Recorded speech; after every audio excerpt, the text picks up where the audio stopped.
இந்த கஷாயத்தை எப்படி வைக்கணுங்கிற சூட்சமத்தை தெரிஞ்சுக்கிட்டீங்கன்னா, மர்ம காய்ச்சலா இருந்தாலும் சரி, வைரஸ் காய்ச்சலா இருந்தாலும் சரி, சிக்கன் குனியா இருந்தாலும் சரி, மட்டன் குனியா இருந்தாலும் சரி, எந்த காய்ச்சலுக்கும் பயப்பட வேண்டிய அவசியமே இல்லைங்க.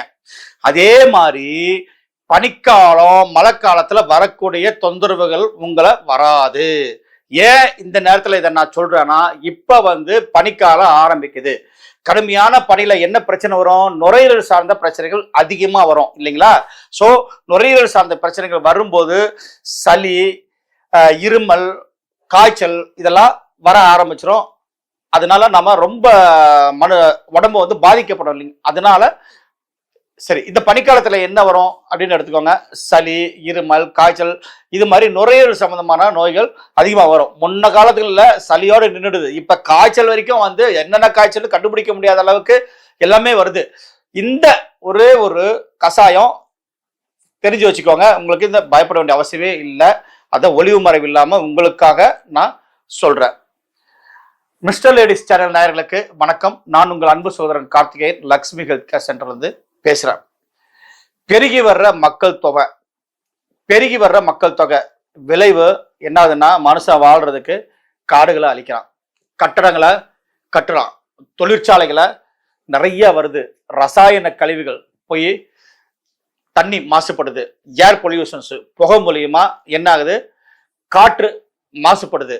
இப்படி பஞ்சபூதங்களும் மாசு அடைஞ்சுக்கிட்டே இருக்கிறனால புவி வெப்பம் அடையுது. இதை தான் என்ன சொல்றாங்க அப்படின்னா, சயின்டிஸ்ட் எல்லாம் குளோபல் வார்மிங் அப்படின்னு சொல்றாங்க. என்ன ஆகுது? இந்த குளோபல் வார்மிங் அப்படிங்கிற பிரச்சனையினால, சூடு அடைகிறதுனால பனிமலைகள் எல்லாம் உருக ஆரம்பிக்கும். உருகி கடல் மட்டம் உயரும். கடல் மட்டம் உயரனால பல நாடுகள் காணாமலே போக வாய்ப்பு இருக்குன்னு ஆராய்ச்சியாளர்கள்லாம் சொல்லிக்கிட்டு தான் இருக்காங்க. இருந்தாலும் நாம திருந்துற பாடு இல்லை. எப்ப மக்கள் தொகை குறையுதோ, எப்ப நாம அளவா குடும்பத்துல ஒரு குழந்தை போதும் அப்படின்னு நினைக்கிறோமோ, அப்பதான் ஓரளவு மக்கள் தொகையை கட்டுப்படுத்த முடியும். அப்படி கட்டுப்படுத்தினாதான் இந்த பிரச்சனைகள் எல்லாம் வராது. சரி, எதுக்கும் நம்ம விஷயத்துக்கு என்ன சம்பந்தம் அப்படின்னு நீங்க கேட்கலாம். இந்த குளோபல் வார்மிங்னால என்ன ஆகுது அப்படின்னா, வெயில் காலத்துல அப்படியே பிச்சு எடுக்குது வெயில். இந்த அதிக வெயில்னால என்ன ஆகுது, சன்ஸ்ட்ரோக்குங்கிற ஒரு பிரச்சனை ஏற்பட்டு கொஞ்சம் வயசானவங்களா டக்கு டக்குன்னு சுருண்டு விழுந்து இறந்துடுறாங்க. உடல்ல நீர்ச்சத்து குறைஞ்சு போய் அதனால ஏகப்பட்ட பிரச்சனைகள், யூரினரி ட்ராக் இன்ஃபெக்ஷனு, பிறகு சிற்றம்மை, இதெல்லாம் நிறைய வருது. அதே மாதிரி பனிகாலத்துல ஆஸ்துமா காரங்களுடைய பிரச்சனை நம்ம சொல்லவே மாளாது. ஆஸ்துமா அட்டாக் டக்கு டக்கு டக்குன்னு வந்துடும். சிஓபிடின்னு இதுக்கு முன்னாடி ஒரு வீடியோவில் சொல்லியிருக்கேன். அந்த பிரச்சனைக்காரங்களுக்கு ரொம்ப சிரமம். ஒவ்வொரு பனிக்காலமும் குளிர்காலத்திலையும் என்ன ஆகுது அப்படின்னா, காற்றுல ஈரப்பதம் கம்மியா இருக்கு. ஈரப்பதம் கம்மியா இருக்கும் போது பாக்டீரியா வைரஸ்களுக்கு இது ஒரு கொண்டாட்டம். லட்சக்கணக்கில் கோடிக்கணக்கில் பெருகும். புதுசா பாக்டீரியா வைரஸ் எல்லாம் இனி வருங்காலங்கள்ல உருவாகும் அப்படின்னு சொல்றாங்க.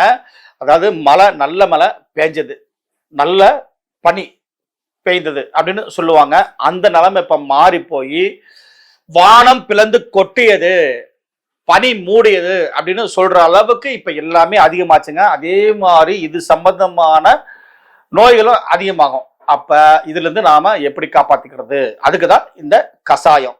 வாங்க அந்த கஷாயம் எப்படி வைக்கிறதுன்னு நம்ம பார்க்கலாம். ஒவ்வொருத்தரும் தெரிஞ்சு வீட்டுல செஞ்சு ரெடியா வச்சுக்கோங்க. அது இந்த நேரத்துல செஞ்சீங்கன்னா இனி வரக்கூடிய பனிக்காலத்தை மேனேஜ் பண்றதுக்கு ஈஸியா இருக்கும்.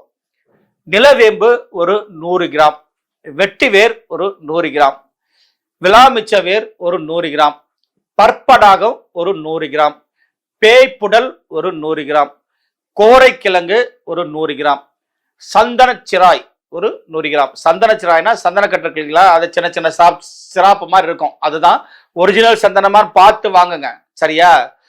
அடுத்து பாத்தீங்கன்னா இந்த சுக்கு 100 கிராம், மிளகு 100 கிராம். இதெல்லாம் என்ன பண்ணணும்னா, முறைப்படி சுத்தி செஞ்சு அரைச்சி எல்லாத்தையும் கலந்து சூரணமா ஆக்கி காத்து போகாம பத்திரமா வச்சுக்கோங்க. உங்களுக்கு ஃபீவரோ இல்ல சளியோ இல்ல இருமலோ, இந்த சிம்டம்ஸ் ஆஸ்துமா அட்டாக்னு சொல்லுவாங்களே அந்த சிம்டம்ஸ் இது மாதிரி லைட்டா ஆரம்பிக்கும் போதே என்ன பண்ணிடுறீங்க அப்படின்னா, பெரியவங்க ஒரு 250 ml தண்ணியில ஒரு 10 கிராம் போட்டு அதை 100 கிராமா சுண்ட வச்சு குடிங்க. 15 வயசுக்கு கீழே இருக்கிறவங்க 50 ml குடிங்க. உங்களுக்கு ஒரே நாள்ல அந்த நோய் அறிகுறி குறைஞ்சி 2வது நாள் அந்த நோயை காணாம போயிடும். அப்படிப்பட்ட சித்தர்கள் சொன்ன ஒரு அருமையான ஒரு கஷாயம் தான் இது. கொரோனா காலத்துல இந்த கஷாயத்தை நாங்க மக்களுக்கு போட்டு கொடுத்து நிறைய பேரை காப்பாத்தி இருக்கோம். இதை வந்து நானுன்னு என்ன மட்டும் சொல்லல, நம்ம தமிழ் மருத்துவம், சித்த மருத்துவம் நிறைய இதுல வந்து கை கொடுத்துருக்கு. இது எல்லாத்துக்குமே தெரியும். அடுத்து வரக்கூடிய சீசனும் வந்து பிரச்சனைகள் அதிகமா இருக்கிறதுக்கு வாய்ப்பு உண்டு. ஸோ இதை வந்து நீங்க செஞ்சு வச்சுக்கிட்டு பயனடைய வேண்டுகிறேன். மீண்டும் ஒரு காணொலியில் சந்திக்கிறேன். நன்றி, வணக்கம்.